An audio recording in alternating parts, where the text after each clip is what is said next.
Okay, that was something I was going to talk about. Another thing. Uh, One time, several years ago, I was in the gun department at Fleet Farm, and there's a young couple there at the counter, and the guy is looking at a gun, my handgun. And he said, "Oh yeah, I'll take that one." And then the salesman says, "Are you a North Dakota resident?" And the guy said, "No, he was from, I believe, Montana, if I remember right." Well, they won't sell to somebody out of state. Long guns, I think you can, but not handguns. But I'm not really sure on that even. But then the girl that was with him, she pipes up, "I'm a North Dakota resident, I'll buy it." And the salesman says, "I won't sell it to you." Because obviously the intention was that she would buy it for that guy, which is a straw sale. And this girl got pretty miffed about this. It puts the salesman in an awkward spot because, like I say, she was getting a little mad that he wouldn't sell her that gun. What made me think of this was back about a week ago, I think I was hearing about this. There's a case in Minnesota where somebody had done that straw purchase thing. And it was, like this girl doing it didn't know any better, the one trying to get the gun for the guy from Montana. But this one knew better. The guy was a convicted felon. He'd actually tried to have his firearm rights reinstated, and I think they rejected him, which pissed him off. So then this girl started buying guns for him. And a couple of these guns got used to kill, I think, a cop and wound another cop, and I think a couple of first responders got killed. It's a messy, messy thing. And I don't know where those guns came from. I don't know if Fleet Farm was actually even involved with that sale. But Fleet Farm sells a lot of guns. I have bought a lot of guns from Fleet Farm, but in North Dakota, not in Minnesota. Well, the judge involved with this now has put out an order that Fleet Farm is supposed to turn over all of their sales records in the whole state for firearms. Well, Fleet Farm is fighting this, which, yeah, they better, because they're they're really going to crack down on these straw purchases. This is something that Biden and Harris were all wound up about. They wanted to crack down on these straw purchases. So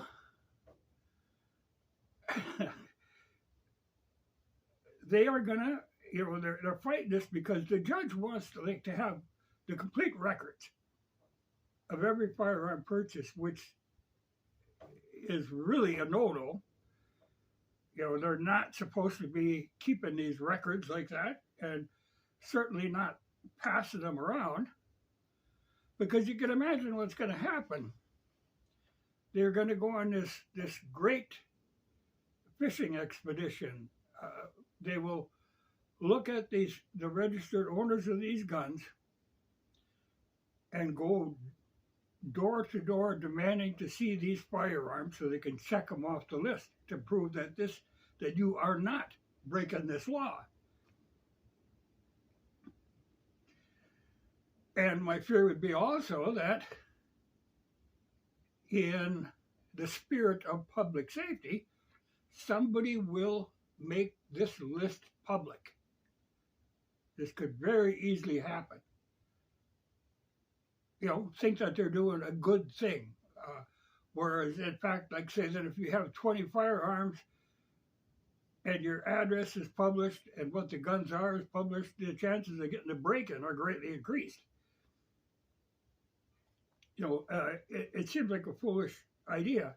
And, I can see, I mean, if there is a gun that's in your name, that was bought in your name and is used in some kind of a crime, well, then there's no problem. They can come after you, but they can get a warrant to demand to see your guns. But this just is a knock on the door and, well, can I see that gun to make sure that it isn't, a straw purchase? Very awkward situation. But at the same time, then they want to kind of come back at Fleet Farm, whereas, they do their job. Like I say, they can refuse to sell.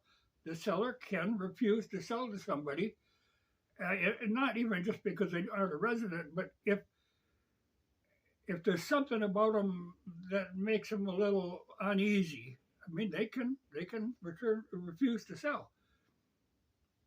It's that's actually even like with Hunter Biden and his lying on the, you got to fill out that form and lying and saying that he wasn't a drug addict when he was a drug addict and he bought that gun. That's good for 10 years.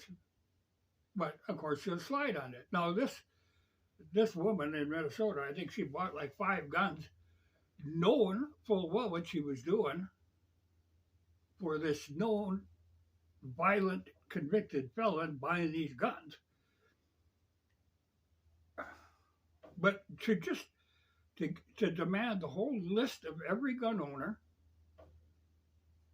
and then with the thought of going door to door demanding to see these guns, when you can refuse, but of course that's an awkward situation that it puts you in. I mean, even if like I've got guns that I bought from Fleet Farm, but the one in North Dakota here, and I have never sold the guns. I mean, I got the guns, and I could certainly show them, but if they came asking, I don't know that I want to. I don't, you try to cooperate with law enforcement, or it makes you look guilty, but at the same time, that's not a comfortable position to be in.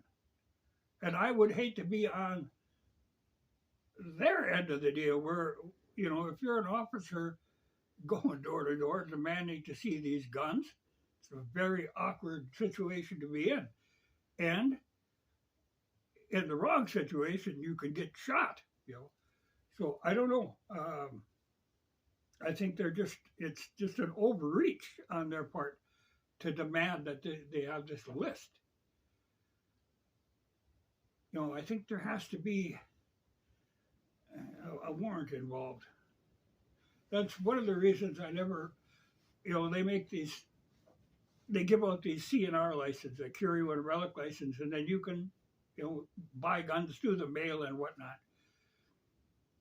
Old guns, antiques and oddities. And it sounds good, but in the fine print, it allows them to check on your guns anytime they want. And you have to, keep a paperwork record of if you should sell a gun. You have to have the record of who it was sold to. It gets really iffy. And, I hear a lot of people say, oh, I've done that and I've never had a problem. And my thought would be, okay, you haven't had one yet, but the odds are it's going to happen. I don't, I guess I come from the time when you just go into a store, you show, they usually want to see an ID, but I remember most of my first guns, I never had to do any paperwork or anything. You go in and buy them just like you'd buy a vacuum cleaner. It was no big deal. But now it is. It's kind of a joke, and it puts a lot of extra strain on the sellers You know, like I say, it would be, you hate to turn somebody down for a sale, but if you question their motives in the buying, and obviously with this girl that was buying all these guns for this felon, she knew what she was doing. And I don't know that they came from Fleet Farm. I don't know why they're going after Fleet Farm, except that Fleet Farm sells a lot of guns.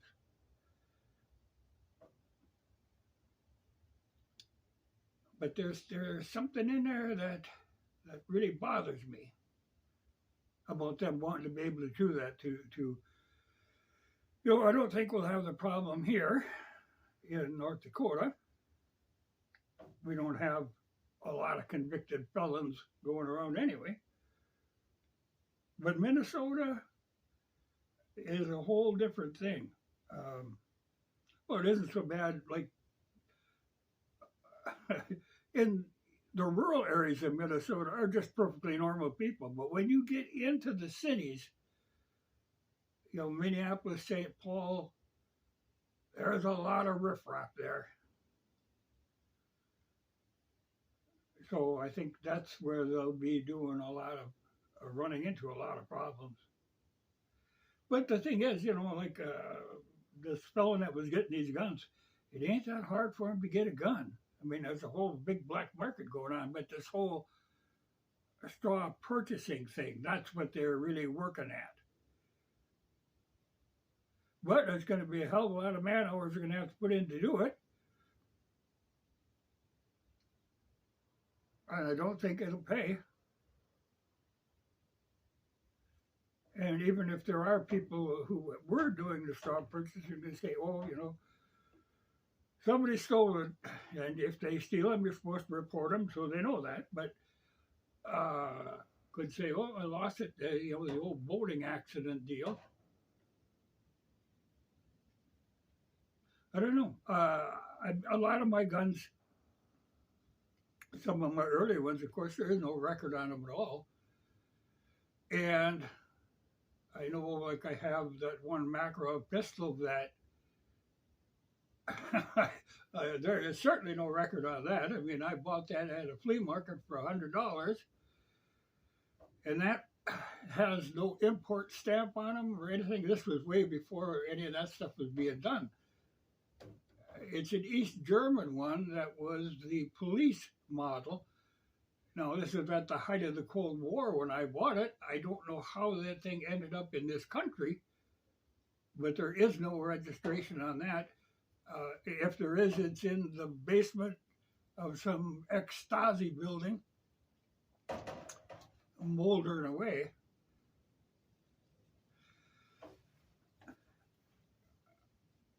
I don't, you know, we'll see. We'll see what happens with that.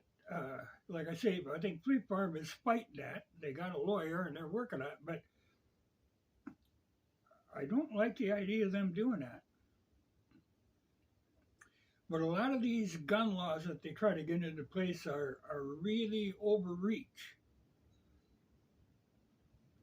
But like I say, the cities are full of loonies. But yeah, she's gonna get hung with a hell of a sentence because she knew what she was doing. You know, they had text messages and all this stuff that she had sent this guy, you know, and she knew exactly what she was doing, but continued doing it. But like this one that was trying to get a gun for the guy in Montana, she just didn't know any better.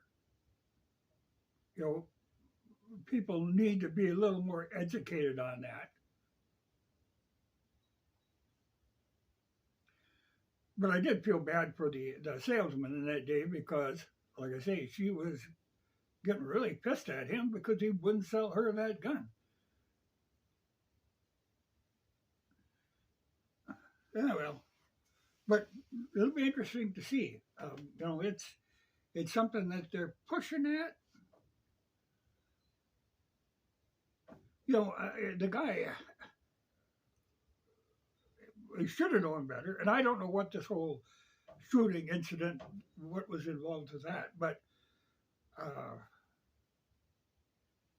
or sure, even if he is alive. I don't know if he's even alive, but I know she is alive. And she is being charged with good reason. But people should think twice about that. It's unfortunate because, like, when you buy a gun, you're supposed to, it's got to be for you, for your use. Well, it'd be nice if you could buy a gun for, like, your kid. You can't do that. The gun has to be in your name, or it'd be nice if it could be in the kid's name, but it can't be. It's got to be your gun.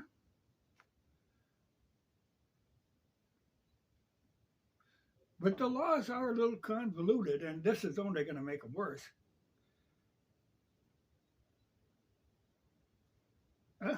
Interesting thing, though. But like I say, I don't worry about it here. But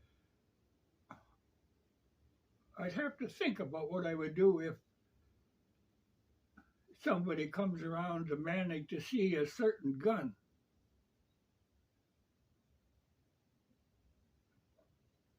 Without a warrant. I mean, if they got a warrant, yeah, it's one thing. You can't hardly balk at that. But just as a courtesy kind of thing, they kind of try to sweet talk you into making life easier for them. And I don't know that I'd want to. I'm kind of obstinate that way. Well, we'll see how that plays out.